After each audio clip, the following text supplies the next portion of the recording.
Hare Krishna, we continue reading from Sri Isopanishad today. We are on Sri Isopanishad mantra 17. We already are in the purport, but I'll just read the mantra and the translation again.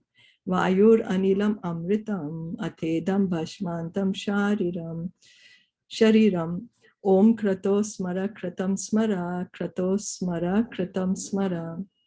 Let this temporary body be burned to ashes, and let the air of life be merged with the totality of air.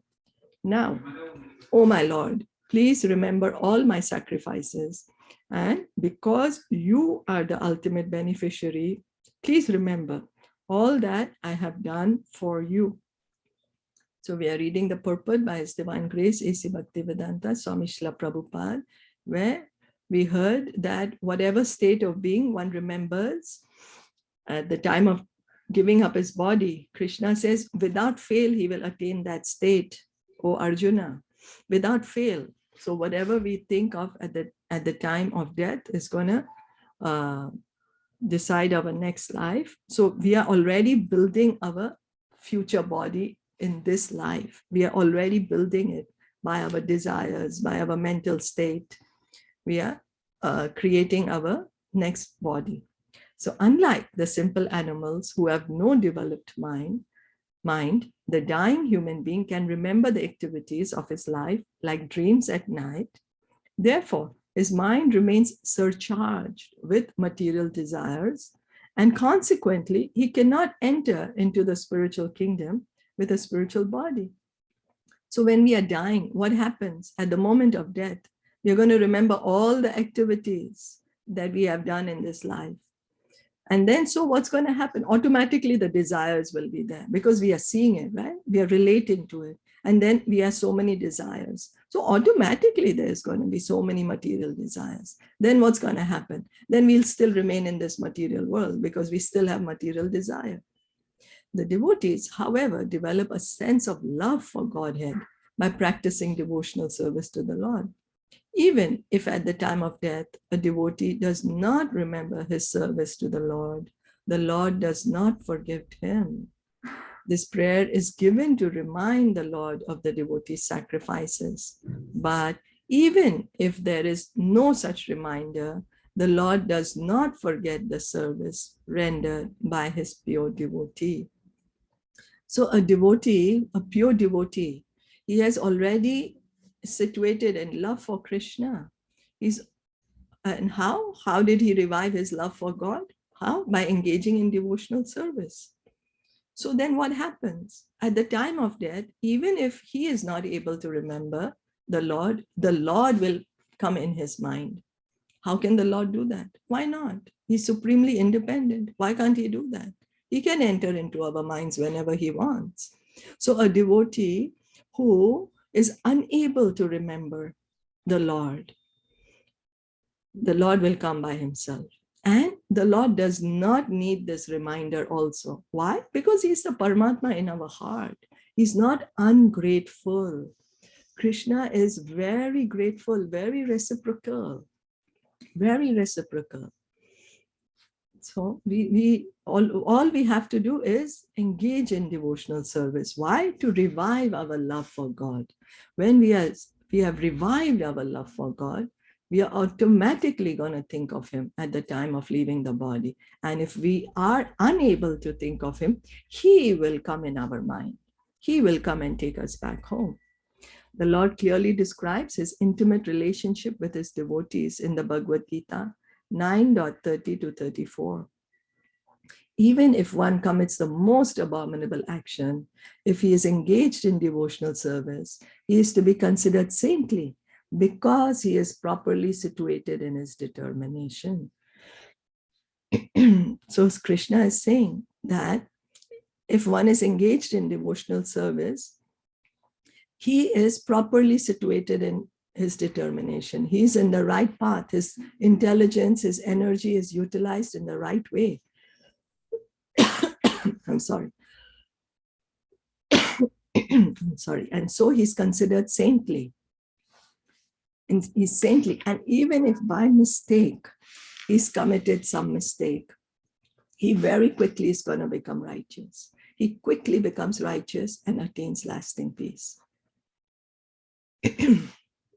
O son of Kunti, declare it boldly that my devotee never perishes. So Krishna is telling Arjuna, O son of Kunti, declare it boldly that my devotee never perishes. Krishna is saying, maybe people might say, they might not believe me, that, oh, sometimes Krishna speaks something, he goes back on his word. Sometimes Krishna might break his promise. So sometimes people might not have faith in me. So Arjuna, you say it. You say it, because devotee never lies. You say, you declare it boldly, huh? Don't feel shy. Don't feel afraid that it's not going to happen.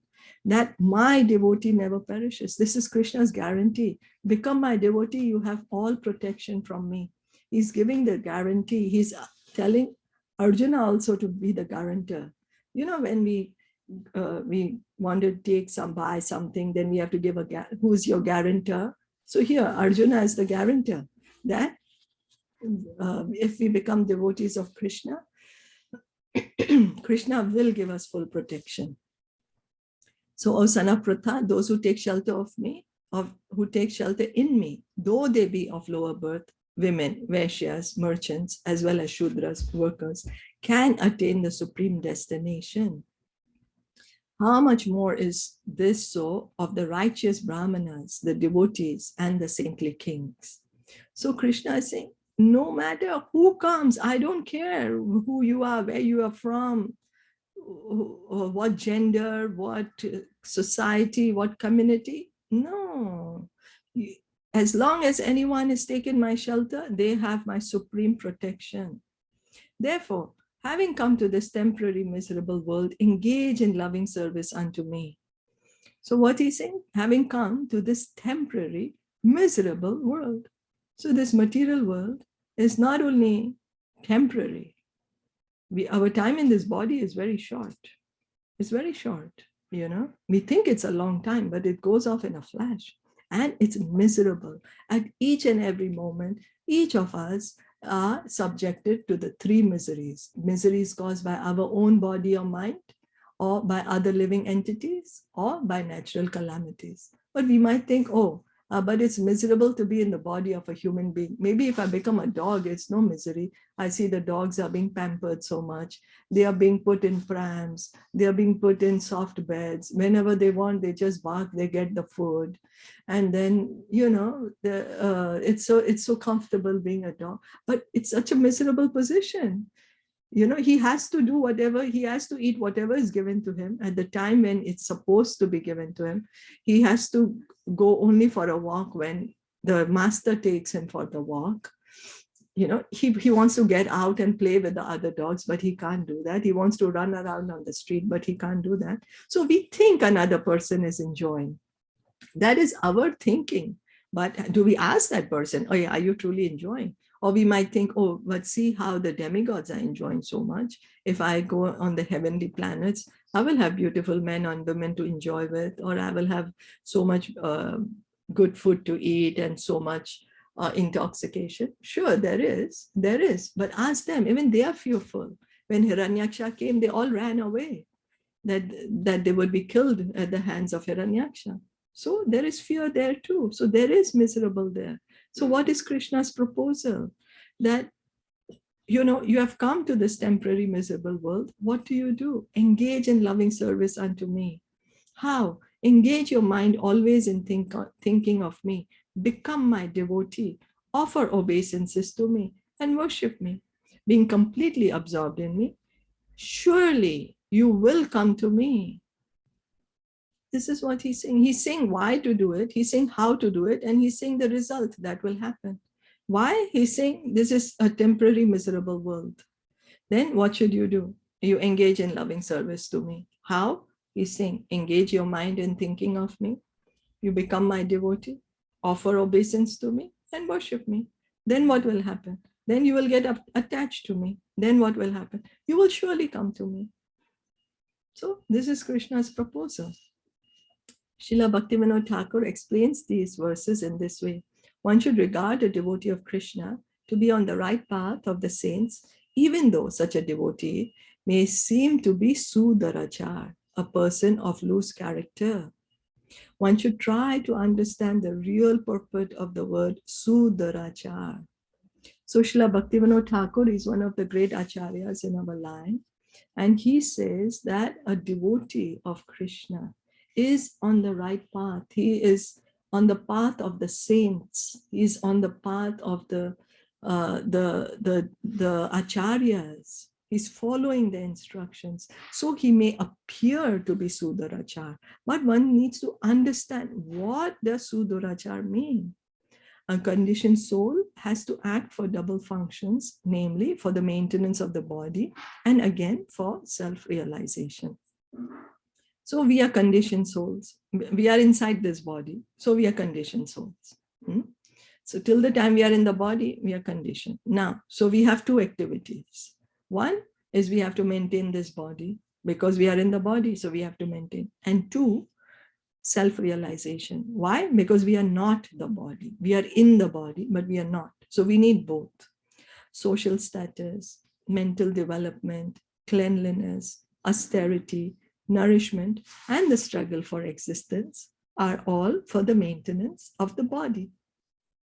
The self-realization part of one's activities is executed in one's occupation as a devotee of the Lord. And one performs actions in that connection also. One must perform these two different functions along parallel lines because a conditioned soul cannot give up the maintenance of his body. So they both have to go hand in hand, that we need to engage in devotional service for self-realization and also maintain the body. The proportion of activities for maintenance of the body decreases, however, in proportion to the increase in devotional service. So the more we increase in devotional service, automatically the maintenance of the body decreases.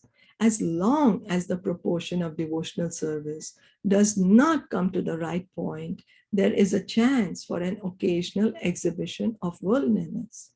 But it should be noted that such worldliness cannot continue for long because by the grace of the Lord, such imperfections will come to an end very shortly. So two parallel lines, maintenance of the body and also maintenance of the soul for self-realization. So maintenance of the body and our practice of devotional service should go on as parallel lines. And we should understand that by the grace of the Lord, all the imperfections will come to an end very shortly. By the grace of the Lord. So that is very important. We think everything I can do by my effort. But what is most important is by our effort, we need to attract the grace of the Lord. That's what it is. And then have the faith that, yes, Krishna surely will protect me. Avashya Rakshibe Krishna. Therefore, the path of devotional service is the only right path. If one is on the right path, even an occasional occurrence of worldliness does not hamper one in the advancement of self-realization. Because it's the right path. Krishna is there in our heart and he is guiding us. He is making the arrangements for us to come closer and closer to him. The facilities of devotional service are denied the impersonalists. The facilities of devotional service are denied the impersonalists because they are attached to the Brahmajyoti feature of the Lord. As suggested in the previous mantras, they cannot penetrate the Brahmajyoti because they do not believe in the personality of Godhead. Their business is mostly word jugglery and mental speculation. Consequently, the impersonalists pursue a fruitless labor as confirmed in the 12th chapter of the Bhagavad Gita, 12.5. So what are the facilities of devotional service? Hearing and chanting. And why they are denied to the impersonalists? Why? Because they just think that there is nothing beyond the Brahmajyoti. They do not believe in the person, in the personality of Godhead. So because their desire is not there, so that's why they don't engage in devotional service. So they are not given that facility. Krishna is always fulfilling our desire. What is our desire? You know, a loving father always asks the child, my dear child, what do you desire? Then the father lovingly fulfills that desire of the small child. So Krishna is also the same. So the impersonalist business is mostly word jugglery and mental speculation. So because their desire is that, so then they are given that arrangement to be able to mentally speculate, to also interpret and misinterpret the words. But Krishna says in the Bhagavad Gita 12.5 that this is fruitless labor. You know, so we all work, we want to get some fruit out of it. We want something out of it. But the endeavor by the impersonalist is called fruitless. Why? Because it is still a temporary position. So all the facilities suggested in this mantra can be easily obtained by constant contact with the personal feature of the absolute truth. Devotional service to the Lord consists essentially of 9 transcendental activities. So how is the devotional service performed? By 9 activities, and these activities are transcendental. Nava Anga Bhakti. 1, hearing about the Lord. Hearing about the Lord is the first step in devotional service. Glorifying the Lord. So this is chanting, hearing and chanting. Then what happens? Then we remembering the Lord. So this is all devotional service. You know, Krishna is not saying you give me $1 billion and then that is your service to me, or you do some impossible task and that is the service for me. No, what he's saying, you have ears, you just quietly hear, sit down and hear. You have a tongue, you just quietly speak about the glories. You have a mind, you just simply remember. Then comes higher, serving the lotus feet of the Lord, worshipping the deity, the Lord. This is, we worship the deity, offering prayers to the Lord, serving the Lord, enjoying friendly association with the Lord, and surrendering everything unto the Lord. So offering prayers to the Lord is also a part of devotional service. And so that's why we are recommended always to offer the prayers as are spoken by the devotees, by the acharyas, so that we can also do this anga of devotional service. These 9 principles of devotional service, taken all together or one by one, help a devotee remain constantly in touch with God. So why are these principles of devotional there? Why? To help us. To help us for what? To remain constantly in touch with God. Why do we need to do that? In this way, at the end of life, it is easy for the devotee to remember the Lord. So, and then why do we need to do that? Remember the Lord at the end of life? So that we do not need to take a material body again. We can give up this material body and get a spiritual body. So by adopting only one of these 9 principles, the following renowned devotees of the Lord were able to achieve the highest perfection. So so what is recommended is either by engaging in all 9 or few of them, or even one of them perfectly can give us perfection. And the examples are given. By hearing of the Lord, Maharaj Parikshit, the hero of Srimad Bhagavatam, attained the desired result. So Maharaj Parikshit attained perfection. How? By simply hearing. What did he do? He heard Srimad Bhagavatam. From who? From Sukadev Goswami. The right source. He heard from the right source. He perfected. He attained perfection just by hearing. 2, just by glorifying the Lord, Sukadev Goswami, the speaker of Srimad Bhagavatam, attained his perfection. So Sukadev Goswami, he became perfect. Why? Because he spoke the Srimad Bhagavatam. So that is chanting. So one is hearing, chanting. So we can see that how these are examples to show us oh, even if I hear and I chant and I remember, I will get perfection also. Then by praying to the Lord, Akrur attained the desired result. So Akrur, he attained perfection by offering beautiful, beautiful prayers. His prayers are there recorded in the 10th canto of Srimad Bhagavatam, which Prabhupada also translated in a separate Krishna book. Very beautiful prayers. By remembering the Lord, Prahlad Maharaj attained the desired result.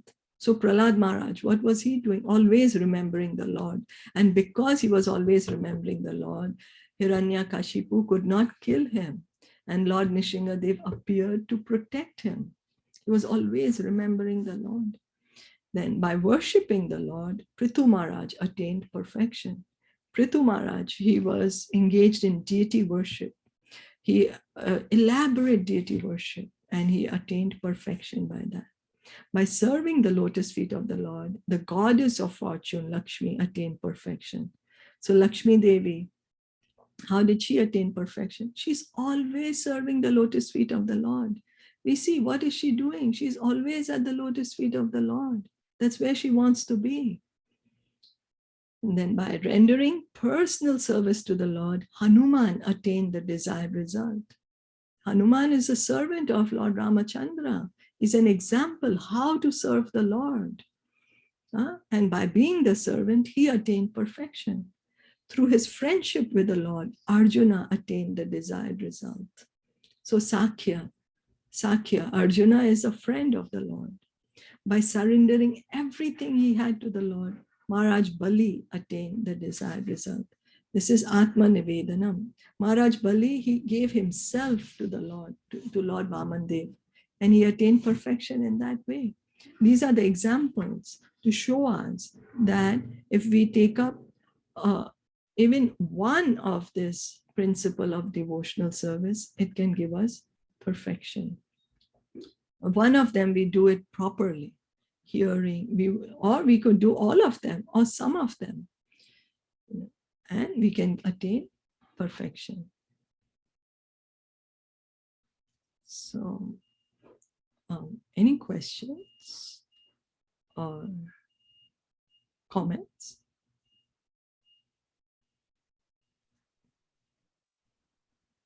No. No. Anything to add? Would anybody like to add anything? Just see how much is left, I think. Oh, it's just this. Shall we finish the mantra? Yeah, okay. Okay. So actually the explanation of this mantra and of practically all the mantras of the Vedic hymns is summarized in the Vedanta Sutra and properly explained in Srimad Bhagavatam. So the Vedanta Sutra is explaining all this Sri Isopanishad mantras and all the mantras of the Vedic hymns. So Srimad Bhagavatam is the mature fruit of the Vedic tree of wisdom. So the Vedanta Sutra is the summary of all the Vedas. All the Vedas. The summary is the Vedanta Sutra. Now, the natural commentary on the Vedanta Sutra. The Vedas are compiled by Srila Vyasadeva. Then he wrote the Vedanta Sutra to explain the Vedas. That is also done by Vyasadeva. Then Srila Vyasadeva wrote a natural commentary on the Vedanta Sutra.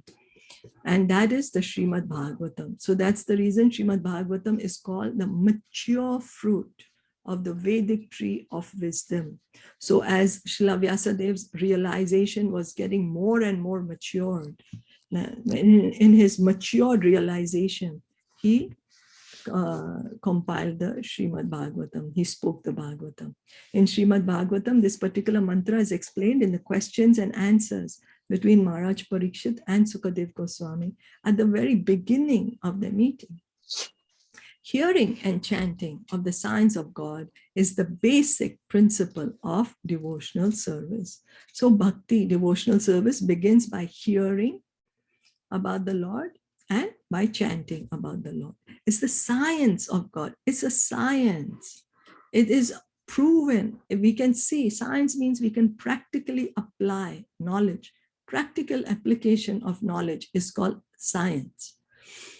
So the complete Bhagavatam was heard by Maharaj Parikshit and chanted by Sukadev Goswami. Maharaj Parikshit inquired from Sukadev because Sukadev was a greater spiritual master than any great yogi or transcendentalist of his time. So although Sukadev Goswami heard the Bhagavatam from Srila Vyasadeva, Maharaj Parikshit heard the Bhagavatam from Sukadev Goswami. He was on the liberated platform, Mahabhagavat, greatest transcendentalist of his time. Maharaj Parikshit's main question was, what is the duty of every man, specifically at the time of death? Sukadev Goswami answered. So see, now Maharaj Parikshit, 5,000 years ago, we can see the questions and answers of Bhagavatam is relevant for us now. What is the duty of every man, specifically at the time of death? What is our duty when we are here in the material world? And we are all going to die. So it's a very relevant question. And what's the answer? Tasmad Bharata Sarvatma Bhagwan Ishvaro Harihi Shrotavya Kirtitavyascha Smartavyas Chechatabhayam.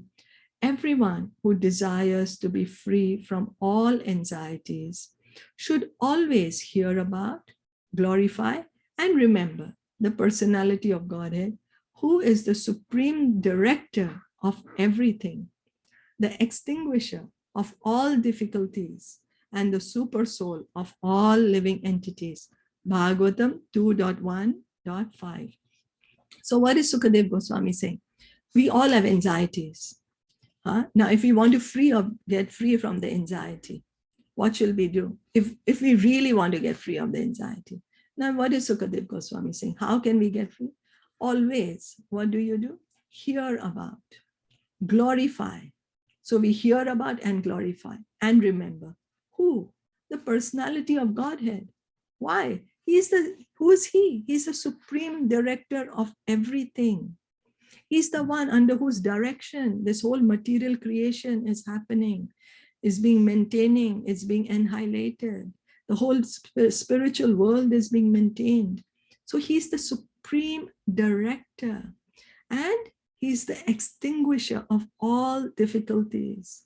None of us want difficulties. Whenever we are in a difficult position, it is our natural instinct. We will reach out, we will pray to the Lord. No matter how we approach to the Lord, we may think he's light, we may think he's some energy, we may think he is XYZ, but it's our natural instinct. Whenever we are in that greatest difficulty, we will remember the Lord. We will pray to the Lord. Do we understand? Why do we do that? Why? Because he is our natural maintainer. He is the one who is protecting us. And he is the super soul of all living entities. So he's the Paramatma in all of our hearts. So-called human society is generally engaged at night in sleeping and having sex, and during the daytime in earning as much money as possible, or else in shopping for family maintenance. People have very little time to talk about the personality of Godhead or to inquire about him. So we say we have no time to talk about God. Why? Because we have to earn money, we have to maintain a family, we have to do so many things. And then at night, of course, we are tired. So very little time. They have dismissed God's existence in so many ways, primarily by declaring him to be impersonalist. Declaring him to be impersonal. That is without sense perception. So we say, oh, God doesn't exist. How? Primarily we say he has no form, so he has no senses, so he has no feelings, he has no emotions. So this is how we dismiss the Lord. But in the Vedic literature, whether the Upanishads, Vedanta Sutra, Bhagavad Gita, or Srimad Bhagavatam, it is declared that the Lord is a sentient being and is supreme over all other living entities. The Lord is a sentient being. He has senses. He has senses. He can see, he can walk, he can talk. Otherwise, how is he protecting us? How is he maintaining us? Why do we call out to him, hey, help me, please help me, I'm in difficulty? Why? How is he protecting us? So his glorious activities are identical with himself. One should therefore not indulge in hearing and speaking of the rubbish activities of worldly politicians and so-called big men in society, but should mold his life in such a way that he can engage in godly activities without wasting a second. Sri Isopanishad directs us towards such godly activities. So what is Sri Isopanishad telling us? What is Srila Prabhupada telling us? We all like to hear and we all like to speak. But what are we hearing and speaking? There is so much news channels. The news channels are becoming more and more. And now we have faster ways of spreading news. We have Instagram and all the social media, internet. So many ways to hear what's happening in this material world, but rather, what should we be hearing of? We should be hearing about the glorious activities of the Lord. We should be speaking of the glorious activities of the Lord. Why? They are on the absolute platform. They are absolute. The Supreme Lord is absolute. So they're identical with himself. And so this is the direction that Sri Isopanishad is giving us, that engage in godly activities. You like to hear and chant. Don't hear and chant about these mundane topics, because today they might seem very, very important, but today they are old news. We don't even want to hear yesterday's news. Oh, it is now we don't even want to hear news which is like 20 hours ago. What is the news right now on the hour, 1 hour? Or a few minutes ago, that is the latest news. Let me hear it. But this same news, this I'm just waiting for, after 20 hours, it's going to become stale again. So unless one is accustomed to devotional practice, what will he remember at the time of death, when the body is dislocated? And how can he pray to the Almighty Lord to remember his sacrifices? So if our mind is just involved, what's happening here, what's happening, let me see what's the news here, what's happening, how are we going to remember the Supreme Lord at the time of death? If we are just busy talking currently, oh, today this is happening, today that this one did this, that one did that, our mind and all our energy is utilized in thinking of these things, how are we going to remember the Lord? Sacrifice means denying the interest of the senses. One has to learn this art by employing the senses in the service of the Lord during one's lifetime. One can utilize the results of such practice at the time of death. So we might say sacrifice. I don't want to do sacrifice. Why should I do sacrifice? I have heard that we should not subdue our desires, that we should fulfill all our desires. But what is our experience when we fulfill all our desires? Do we feel bliss, or do we feel, oh, the more I'm trying to satisfy my desires, the more the desires are there. There is still dissatisfaction there. What's happening? So what is the proposal of Sri Isopanishad? Sri Isopanishad is saying, engage the senses in the service of the Lord. Engage in bhakti during the lifetime. And by doing that, at the end of the lifetime, we can remember the Lord. So if we continue to hear and chant about the Lord during the life, during when we are living, then we will be able to remember him at the time of leaving the body. And even if we are not able to remember him, Krishna will make the arrangement that we will be reminded of him. That Srila Prabhupada would always say that Krishna will make the arrangement. If our intention is pure, our material desires are over, we really have the desire to go back to him, Krishna will make the arrangement. Any questions or comments? No, all good. All good. Yeah. So we'll end here for today. Thank you so much for joining in. Thank you for listening in. Shri Isopanishad ki jai, Shilpa Prabhupada ki jai, Gaur Prem, Hari Bol, Hare Krishna.